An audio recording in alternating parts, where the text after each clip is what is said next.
Sayap militer Hamas, Brigadir Omar Al-Qassam, sangat siap menghadapi serangan darat Israel di jalur Gaza. Kami menegaskan kembali kesiapan kami, dengan pertolongan Tuhan, dalam aspek pertahanan.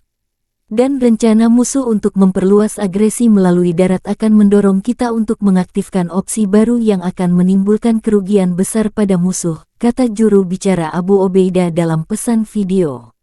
Ia menambahkan bahwa infrastruktur militer Hamas memungkinkan pertahanan efektif di jalur Gaza yang belum pernah disaksikan Israel sebelumnya. Israel telah mengerahkan pasukan dan peralatan militer di luar wilayah Palestina. Israel hingga hari ke-7 perang terus-menerus membom Gaza dari udara.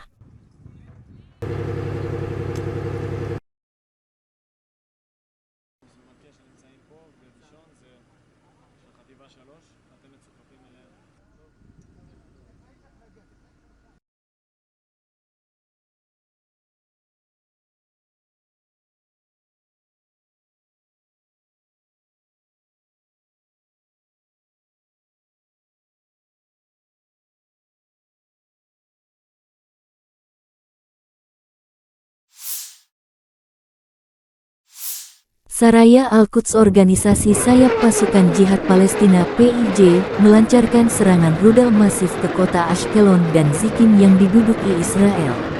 Operasi Badai Al-Aqsa, Brigadir Al-Quds menggempur kota Ashkelon dan Zikim yang diduduki Israel dengan serangan rudal besar-besaran. Demikian pernyataan resmi media Saraya Al-Quds tanggal 13 Oktober. Saraya Al-Quds juga menyerang Netivot dan Kibbutz Be'eri dengan serangan rudal. Saraya Al-Quds adalah organisasi sayap bersenjata jihad Islam Palestina PIJ. PIJ merupakan kelompok terbesar kedua di jalur Gaza, setelah Hamas. Pemimpinnya adalah Ziyad al-Nakhalah, yang berbasis di Damaskus, Suriah. Pemimpin AKB di jalur Gaza adalah Baha Abu al-Atta sampai dia terbunuh pada November tahun 2019. Pertahanan udara Israel bekerja ekstra menangkis serangan roket ini. Beberapa roket menemui sasaran.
Perkembangan lain, jet tempur Angkatan Udara menyerang pusat operasi Hamas dan menghancurkan militer organisasi tersebut. Menyusul serangan Angkatan Udara, jet tempur menyerang 5 rumah yang digunakan oleh agen Hamas Di antara rumah-rumah tersebut adalah rumah seorang nahbak komando, seorang agen militer di Komite Perlawanan dan sebuah rumah operasional, demikian dilansir Angkatan Udara Israel. Kementerian Kesehatan Palestina tanggal 13 Oktober dini hari melansir 1.537 meninggal dan sekitar 6.612 orang luka-luka di Jaliyeh Gaza. Di tepi barat, 35 orang syahid dan lebih dari 650 orang terluka, dan 210 orang terluka dirawat di rumah sakit.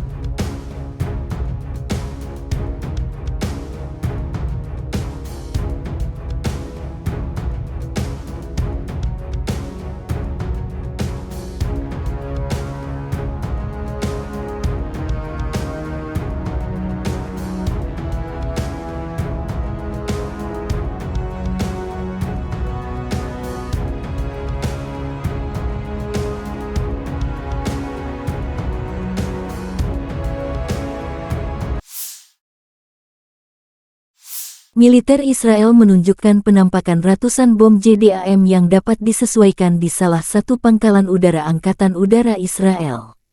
Bom JDAM ini akan dipakai di jalur Gaza.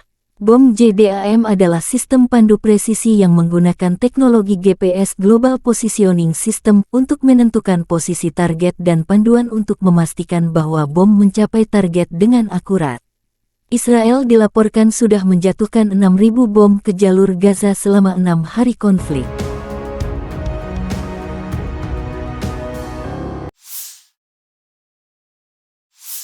Kelompok Hamas memperlihatkan roket produksi lokal. Roket terbuat dari pipa air. Prototipe roket disembunyikan di ruang bawah tanah dan di bawah air sebelum disatukan.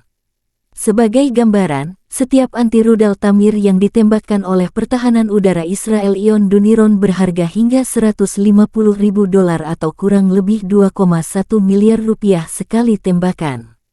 Perhitungan aritmatika jelas berpihak pada Hamas, demikian keterangan videonya.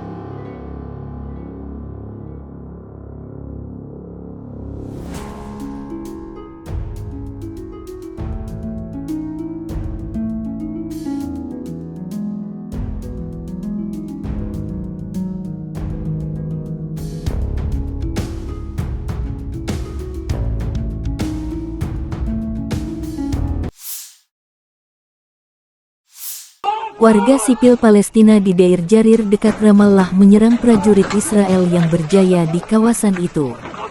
Serangan ini menyusul kematian Randa Abdullah Ajaj, seorang warga Deir Jarir yang sama sekali tak memiliki keterkaitan dengan Hamas. Perempuan berusia 37 tahun ini dikenal di pemukimannya karena keramahan dan perjuangan melindungi hak perempuan dan anak. Randa meninggal terkena peluru prajurit Israel yang memicu kemarahan warga sipil.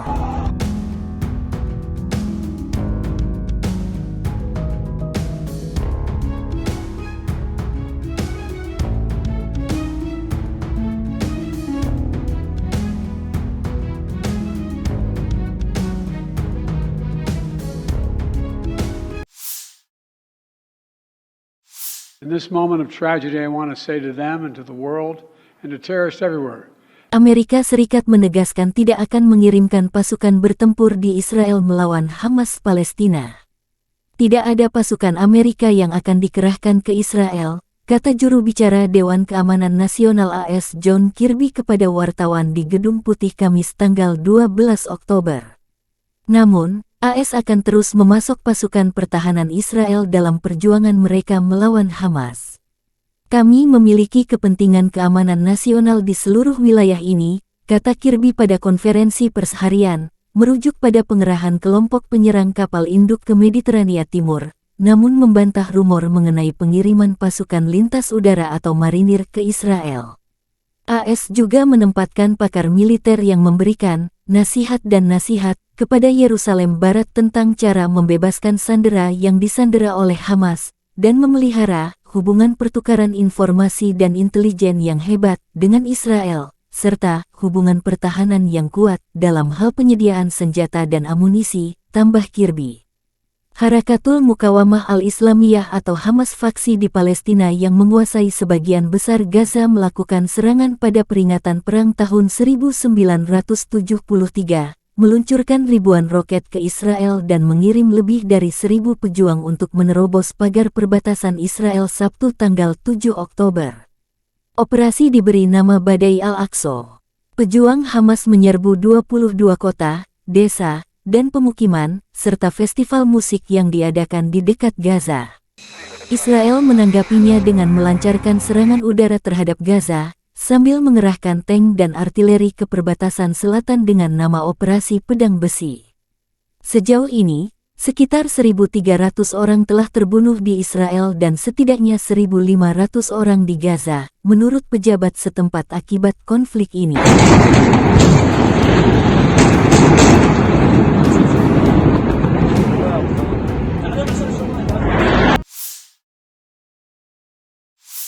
Pemimpin Arab Saudi dan Iran saling menelepon membahas persatuan negara Muslim. Bantu Palestina, Qatar mengancam stop gas dunia. Presiden Iran, Ebrahim Raisi, dan putra mahkota Arab Saudi, Muhammad bin Salman, berbicara lewat telepon. Ini adalah pembicaraan pertama dua pemimpin ini, bahwa ini adalah panggilan telepon pertama antara kedua pemimpin tersebut sejak kesepakatan yang ditengahi Tiongkok antara Teheran dan Riyadh untuk melanjutkan hubungan bilateral. Raisi dan putra mahkota Saudi membahas perlunya mengakhiri kejahatan perang terhadap Palestina. Belum ada komentar dari Riyadh mengenai panggilan tersebut. Raisi bereaksi terhadap meningkatnya kekerasan dengan mengatakan Iran mendukung pertahanan sah bangsa Palestina. Keduanya membahas persatuan negara-negara Muslim menyikapi konflik Palestina dan Israel. Sementara Qatar sebagai salah satu pemasok gas terbesar dunia mengancam akan memutus pasokan gas ke seluruh dunia jika Israel tidak menghentikan pemboman brutal di jalur Gaza.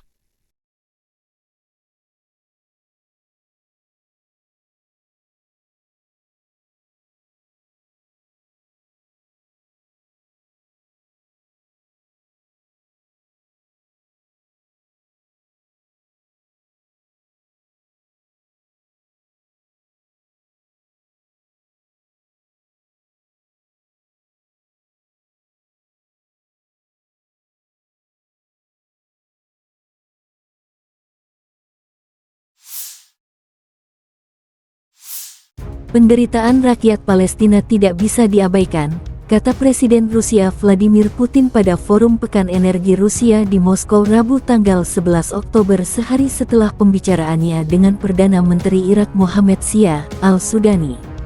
Umat Islam di Timur Tengah dan negara-negara lain memandang apa yang dialami warga Palestina selama bertahun-tahun sebagai ketidakadilan besar yang telah diperparah dan tidak dapat dipercaya. Presiden Rusia mengatakan bahwa negara Palestina seharusnya dibentuk bersamaan dengan negara Israel pada tahun 1948, namun hal itu tidak pernah terjadi. Masalah Palestina ada di hati setiap orang di Timur Tengah dan setiap orang yang mengamalkan ajaran Islam, kata Putin dalam forum tersebut. Pernyataan Putin muncul di tengah eskalasi yang sedang berlangsung di jalur Gaza. Konflik baru pecah setelah kelompok militan Hamas yang berbasis di Gaza melancarkan serangan besar-besaran terhadap Israel, menewaskan lebih dari 1.000 orang, sebagian besar warga sipil. Yerusalem Barat menanggapinya dengan kampanye pengeboman besar-besaran terhadap Gaza, yang telah merenggut nyawa lebih dari 800 orang, menurut pejabat kesehatan setempat. PBB mengatakan pada awal pekan ini bahwa mereka akan meluncurkan penyelidikan terhadap kejahatan perang yang dilakukan oleh kedua belah pihak, dan menambahkan bahwa mereka telah memiliki bukti jelas yang menunjukkan bahwa Hamas dan pasukan pertahanan Israel IDF telah melanggar hukum internasional. Mengapa begitu banyak orang yang memiliki pandangan yang sama dengan Rusia? Karena Rusia secara aktif berjuang untuk menciptakan tatanan dunia yang lebih adil dan multipolar, tambah Putin. Why many support Russia's position? Because we are fighting for a more just multipolar world order. Why Russia is being supported? Because we are the front line. we've always advocated the implementation of the decisions of the UN Security Council, namely the establishment of an independent sovereign Palestinian state. And this is where the root of all problems lies. And everything that has accompanied this issue of the recent years, that has been exacerbating it and aggravating it, in particular the Israeli settlements, well, it does not mean that the position is that simple, be that the position of Israel or the US or Russia. As a matter of fact, this matter is far more complex, because in the US there are many politicians and many experts who believe that we need to listen more closely and pursue the path of establishing an independent state for Palestinians, and there are people like that in Israel. But there are those who for decades have been trying to achieve a solution using force, unfortunately, and this is what brings about such tragic incidents like the one we are currently witnessing.